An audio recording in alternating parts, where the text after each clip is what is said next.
जय हिंद दोस्तों, मैं वीएस परिहार आपका जीएस एजुकेटर आपके अपने YouTube channel we exam face में आपका स्वागत करता हूं।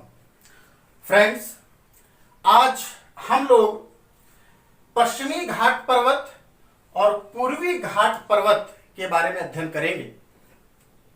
कहते हैं कि जो पश्चिमी घाट पर्वत है ये क्रमबद्ध है। कहने का मतलब ये कटा छटा नहीं है, इस पर किसी भी प्रकार का कोई गैप नहीं है।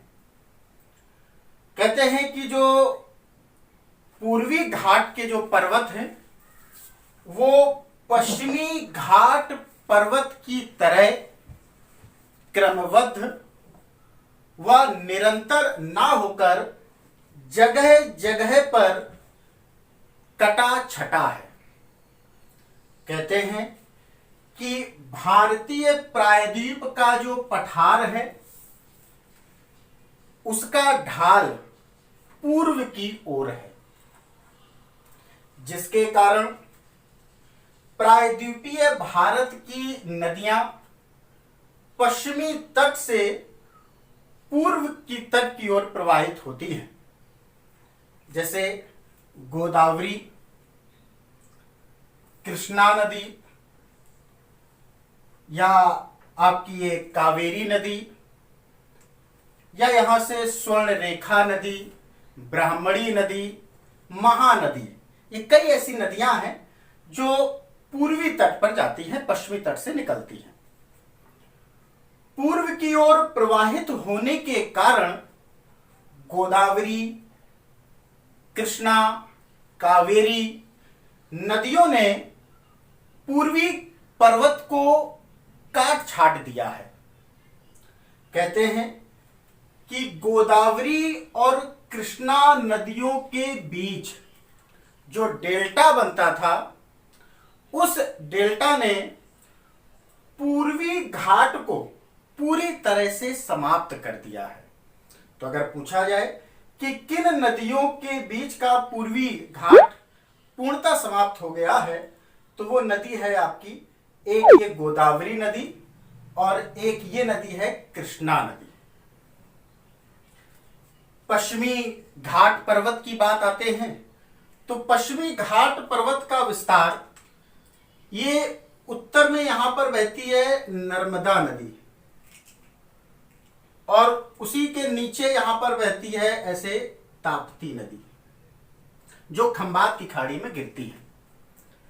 क्वेश्चन इस तरह से भी बन जाता है कि खंबात की खाड़ी में कौन कौन सी नदियां गिरती हैं, तो आप ऐसे भी तैयार रख सकते हो कि एक आपकी है साबरमती, एक नदी है माही नदी, एक नर्मदा और एक ताप्ती नदी। कहने का मतलब है आप तैयार कर सकते हो समानता, सा से साबरमती, मां से माही और ना से नर्मदा और ता से ताप्ती। ये नदियों में आप पढ़ेंगे तो ये खंबात की खाड़ी में गिरती है। ताप्ती नदी से लेकर, इसके मुहाने से लेकर दक्षिण में कन्याकुमारी या इसी को कहते हैं केप कमोरिन तक इसका विस्तार है पश्चिमी घाट पर्वत का। तो कहा जाए कि पश्चिमी घाट पर्वत का विस्तार कहां से कहां तक है, तो ताप्ती नदी के मुहाने से लेकर दक्षिण में केप कमोरिन तक इसका विस्तार है। इसी पश्चिमी घाट पर्वत को सहयाद्री के नाम से भी जाना जाता है। तो कहा जाए कि भारत की किस पर्वत को सहयाद्री पर्वतमाला के नाम से जाना जाता है, तो वो है पश्चिमी घाट पर्वत। सहयाद्री को हालांकि उत्तरी सहयाद्री और दक्षिणी सहयाद्री में विभक्त कर दिया जाता है।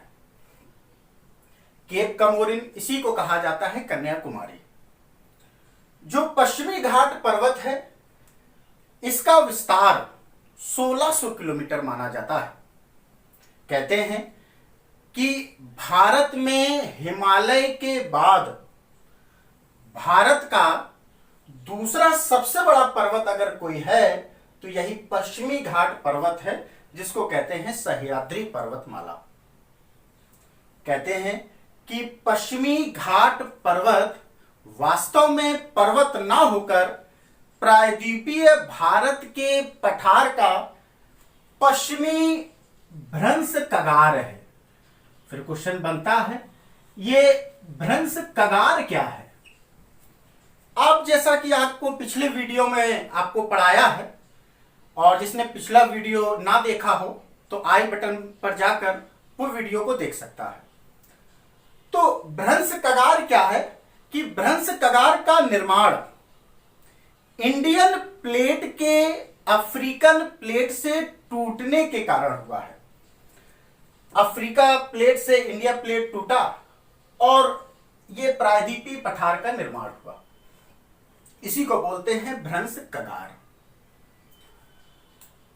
यहीं पर अगर देखा जाए तो यह वाला क्षेत्र क्योंकि आपका पड़ता है महाराष्ट्र का, और महाराष्ट्र में यहीं पर क्योंकि यह पूरा उत्तरी सह्याद्री का भाग है, और यहीं पर एक चोटी है कालसुबाई चोटी। तो क्वेश्चन बनता है कि उत्तरी सह्याद्री की सबसे ऊंची चोटी कौन सी है? तो वह है कालसुबाई चोटी। कालसुबाई के दक्षिण में पश्चिमी घाट पर एक चोटी है और उसका नाम है महाबलेश्वर चोटी, जो कि महाराष्ट्र में है। महाबलेश्वर से ही एक नदी निकलती है, कृष्णा नदी। तो अगर कहा जाए कि कृष्णा नदी का उद्गम कहां पर है, तो वो है यहीं पर महाबलेश्वर में। महाराष्ट्र की 3 पहाड़ियां भी बहुत फेमस हैं। एक जैसे आपकी चोटी हो गई काबिलगढ़ चोटी या काबिलगढ़ पहाड़ी, एक आपकी पहाड़ी है अजंता, एक ये पहाड़ी हो गई काबिलगढ़ अजंता, एक पहाड़ी हो गई बालाघाट, एक ये पहाड़ी है, और एक पहाड़ी हो गई आपकी हरिश्चंद्र, एक ये पहाड़ी। कभी कभी इनका क्रम पूछता है जो कि महाराष्ट्र में है, हम यहां पर डिनोट कर देते हैं। जैसे इस तरह की पहाड़ियां हैं, इसको हमने 1 नंबर, इसको 2 नंबर, इसको 3 नंबर और इसको 4 नंबर। इसी तरह से 1 नंबर, 2, 3 और 4। क्वेश्चन ऐसे आ जाता है क्योंकि ये काबिलगढ़ जो है ये मध्य प्रदेश और महाराष्ट्र के बीच में है, और ये तीनों अजंता, बालाघाट और हरिश्चंद्र ये तीनों महाराष्ट्र में है। क्वेश्चन ऐसे आता है कि अजंता किन 2 पहाड़ियों के मध्य स्थित है? तो वो काबिलगढ़ और बालाघाट, या ऐसे बालाघाट एक दर्रा भी है। पूछ लेता है कि बालाघाट दर्रा किन 2 पहाड़ियों के बीच में है? तो अजंता और हरिश्चंद्र के बीच में है। तो ये महाराष्ट्र में ही है। इसी के नीचे आओ तो यहां पर कर्नाटक का ये क्षेत्र पड़ता है, और कर्नाटक में यहीं पर मुख्यतः 3 चोटियां बहुत फेमस हैं। एक कुद्रेमुख चोटी, एक ब्रह्मगिरी चोटी और एक मुलानगिरी चोटी। कहते हैं कि दक्षिणी सह्याद्री की सबसे ऊंची चोटी कौन सी है? तो वो यही है कुद्रेमुख चोटी। ब्रह्मगिरी चोटी से यहीं से कावेरी नदी निकलती है। तो पूछा जाता है कि कावेरी नदी का उद्गम कहां से है? तो वो यहीं से है, ब्रह्मगिरी चोटी से। कावेरी नदी कर्नाटक और तमिलनाडु राज्य में बहती है।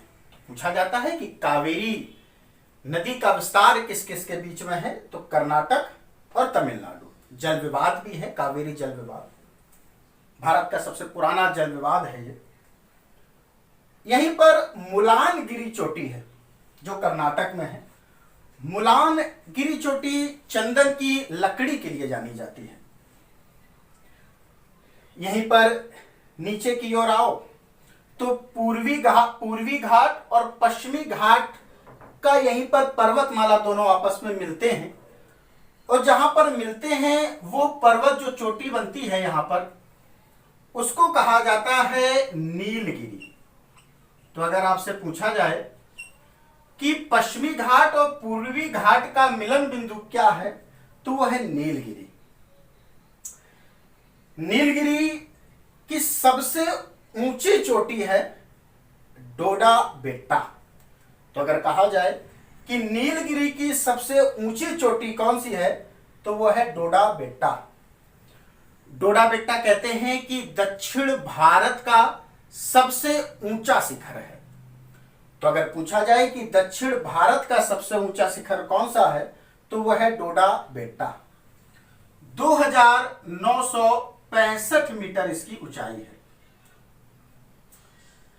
यहीं पर नीलगिरी पर्वत पर ही यहीं पर है साइलेंट वैली। साइलेंट वैली या इसी को कहते हैं शांत घाटी। ये केरल में स्थित है। तो अगर आपसे नॉर्मल सा क्वेश्चन पूछा जाए कि साइलेंट वैली या शांत घाटी कहां स्थित है, तो वो केरल में स्थित है।